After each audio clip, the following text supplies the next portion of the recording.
It was the design of Angelo Ricci and Joe Zanuck and Manuel Silva to call on the terrible old man. This old man dwells all alone in a very ancient house on Water Street near the sea, and is reputed to be both exceedingly rich and exceedingly feeble, which forms a situation very attractive to men of the profession of Messrs. Ricci, Zanuck, and Silva, for that profession was nothing less dignified than robbery. The inhabitants of Kingsport say and think many things about the terrible old man, which generally keep him safe from the attention of gentlemen like Mr. Ricci and his colleagues, despite the almost certain fact that he hides a fortune of indefinite magnitude somewhere about his musty and venerable abode. He is in truth a very strange person, believed to have been captain of East India clipper ships in his day, so old that no one can remember when he was young, and so taciturn that few know his name. Among the gnarled trees in the front yard of his aged and neglected place, he maintains a strange collection of large stones, oddly grouped and painted so that they resemble the idols in some obscure Eastern temple. This collection frightens away most of the small boys who love to taunt the terrible old man about his long white hair and beard, or to break the small-paned windows of his dwelling with wicked missiles. But there are other things which frighten the older and more curious folk, who sometimes steal up to the house to peer in through the dusty panes.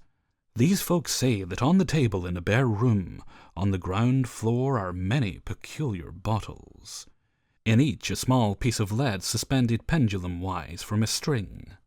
And they say that the terrible old man talks to these bottles, addressing them by such names as Jack, Scarface, Long Tom, Spanish Joe, Peters, and Mate Ellis, and that whenever he speaks to a bottle, the little lead pendulum within makes certain definite vibrations as if in answer.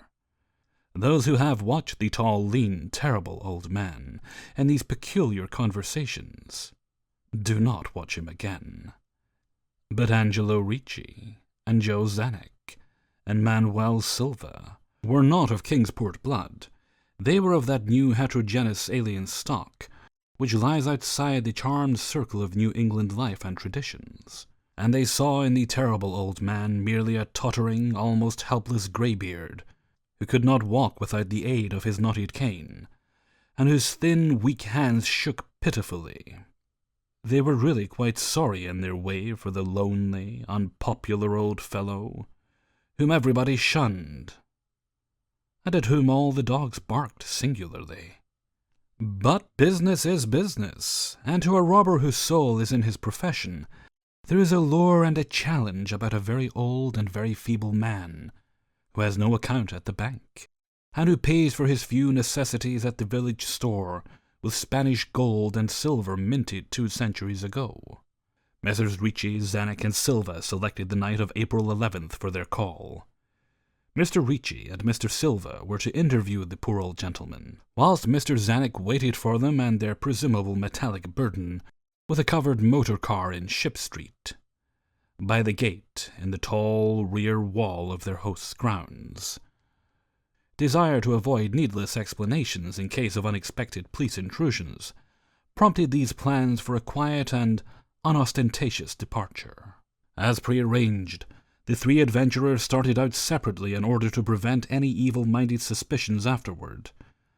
Messrs. Ricci and Silva met in Water Street by the old man's front gate, and although they did not like the way the moon shone down upon the painted stones through the budding branches of the gnarled trees, they had more important things to think about than mere idle superstition. They feared it might be unpleasant work making the terrible old man loquacious concerning his hoarded gold and silver, for aged sea captains are notably stubborn and perverse. Still, he was very old and very feeble, and there were 2 visitors. Messrs. Ricci and Silva were experienced in the art of making unwilling persons voluble, and the screams of a weak and exceptionally venerable man can be easily muffled.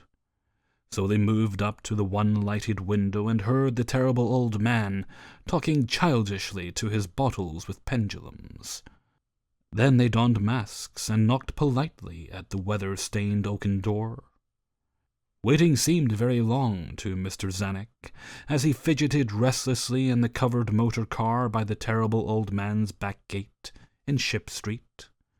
He was more than ordinarily tender-hearted, and he did not like the hideous screams he heard in the ancient house just after the appointed hour for the deed.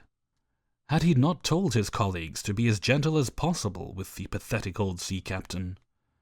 Very nervously he watched that narrow oaken gate in the high and ivy-clad stone wall.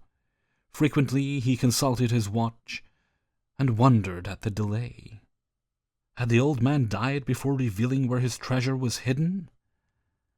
And had a thorough search become necessary? Mr. Zanuck did not like to wait so long in such a dark place.